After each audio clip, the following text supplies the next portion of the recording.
अस्सलाम वालेकुम जी। आज मैं आपको सिखा रही हूँ बेसन के लड्डू बनाना। लोग इसका भी काफ़ी कंप्लेन करते हैं कि बहुत मुश्किल होता है और जल्दी नहीं बनता, जबकि ये बिल्कुल सही नहीं है। ईजिली बन सकती है, चीज़ें बस आपके पास होनी चाहिए, और ये वो चीज़ें जो घर पे आपके पास हर वक्त होती हैं। तो यहाँ पर आप देख लें, ये 2 कप्स ऑफ बेसन है यानी gram flour, 4 to 5 tablespoon of semolina यानी कि सूजी फाइन चाहिए, शुगर आप देख सकते हैं, this is 1 cup of sugar. अगर आपको और चाहिए हो तो आप और भी ऐड कर सकते हैं, अगर आपको मीठा ज़्यादा पसंद है, लेकिन 2 कप के हिसाब से 1 कप ऑफ शुगर काफ़ी है। ये आमंड्स हैं, ये तकरीबन 15 से 20 आमंड्स हैं। इनको मैंने ज़रा थोड़ा सा बारीक काट लिया हुआ है।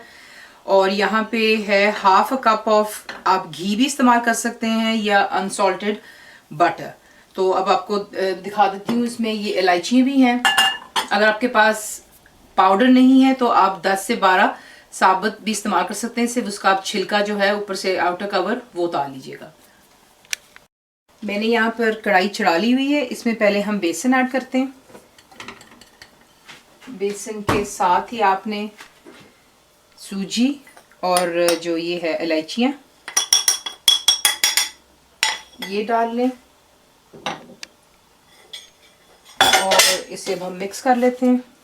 आपने इसको जो है हीट इस वक्त आपने बहुत ही ज़्यादा लो रखनी है, क्योंकि याद रखिएगा कि हम बेसन को भून रहे हैं और हमने इसका रंग गोल्डन करना है, ना कि इसको काला करना है। तो पहले हम इसको यूं हल्का सा भून लेते हैं। यहाँ पे आपने इसको सिर्फ 2 मिनट्स देने, लिटरली 2 मिनट्स। इसके बाद हम इसमें बटर या घी जो है वो ऐड कर लेंगे। तो आपको इसको कॉन्टिन्यूसली जो है मिक्स करते रहना है।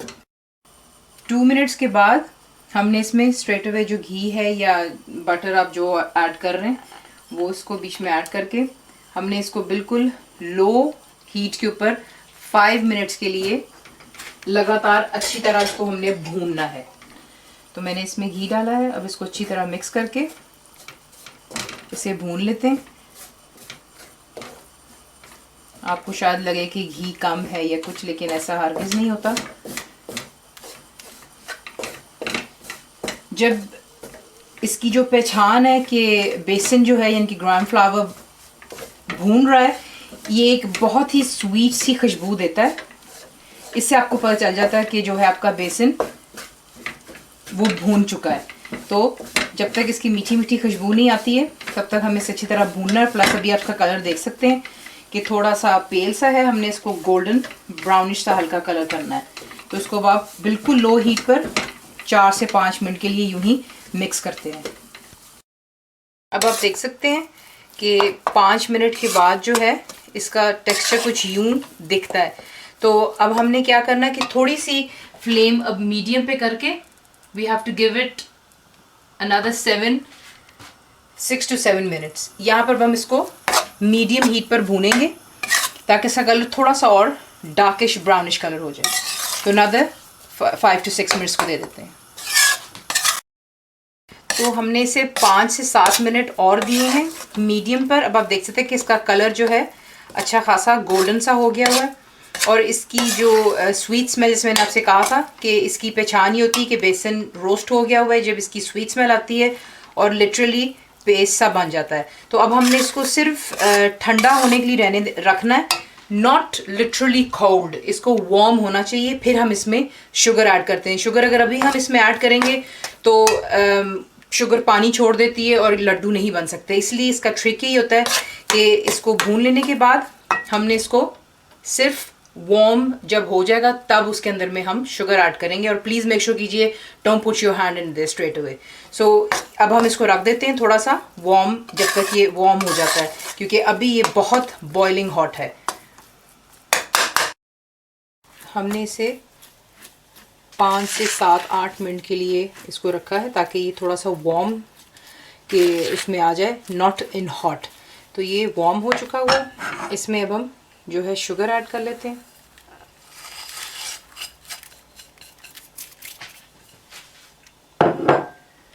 शुगर ऐड करके इसको मिक्स कर लेते हैं इसके साथ, और साथ ही बीच में हम अपने आमंड्स ऐड कर लेते हैं।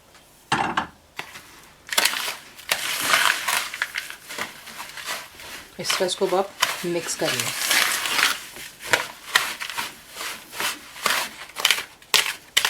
अब आप देख सकते हैं यहाँ पर कि ये थोड़ा सा हार्ड हो गया हुआ है, क्योंकि मैंने इसको घंटे के लिए थोड़ा स्टैंड होने दिया था। उसके बाद आप इसको यूँ पीसेस तोड़ लें फॉक के साथ में, और इसको फिर आपका जो हाथ होता है उसकी जो गर्मी होती है उसकी वजह से ईज़िली बन जाते हैं। तो ये अब आपकी मर्ज़ी कि आप कौन सा साइज़ बनाना चाहते हैं, थोड़ा बड़ा या थोड़ा छोटा।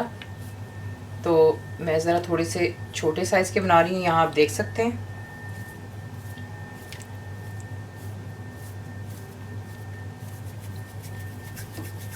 यूँ उसको अपने हाथ में आप मसलिए